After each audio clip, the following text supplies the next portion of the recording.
pala si Daniel Encarnacion, taga dito sa Santo Domingo, Santo Tomas, Pangasinan. Isa pala akong delivery rider ni Rapido. Sa pagiging isang delivery rider kasi, hindi ka mag-expect ng madali. Kasi wala namang madaling trabaho. Lahat naman yan pinaghihirapan. Lalo na pagka yung trabaho mo is sa field. Andyan yung init, ulan, dagan mo pa ng maalikabok, marami kang nakakasalamuhang iba-ibang sasakyan, truck, motor, o ano pa. At, sa experience ko lang sa pagiging delivery rider, yung sobrang pagod kasi nga dagdag pa yung nakababad ka dun sa init maghapon.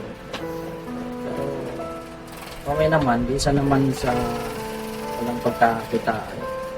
Wala nandito ka lang. Ang mangyayari. Gustuin ko na lang pumiyahe, deliver. Isa naman nandito lang ako sa bahay.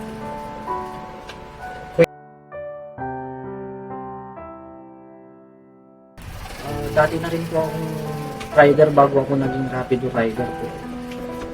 Nalaman ko po ito sa kaibigan ko kasi nakakasalubong ko sila nagde-deliver nung kasalubong ko yung mga Rapido. So nagtatanong-tanong ako kung pwede po ba mag-apply doon.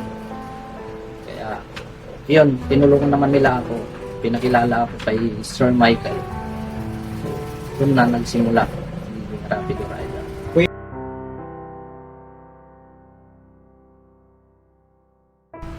Kung lang po talaga, mahirap po talaga. Halos araw-araw naman kasi yun nga, nakalipas tag-ulan tapos tag-init. Nalagpasan naman kasi lang hindi kakayanin para din naman sa kinabukasan.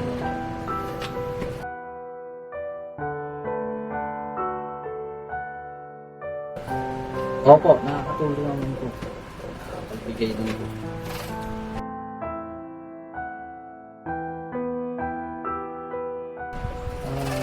Minsan po pagka madami talagang deliveries, halos hindi naman po ako umuwi kasi sayang din po yung kasi kikita sa bawat delivery mo, nandun din yung kita mo.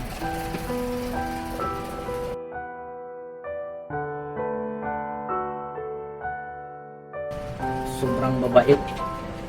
Minsan nagbibigay sila ng tip, minsan bibigyan, tatanungin ka pa kung kumain ka na ba, bibigay po sila ng pagkain pa.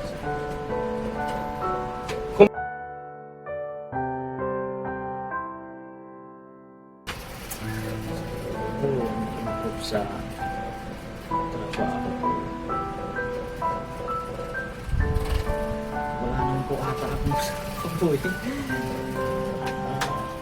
Basta ako nagtatrabaho lang talaga ako para din sa akin, sa pamilya din.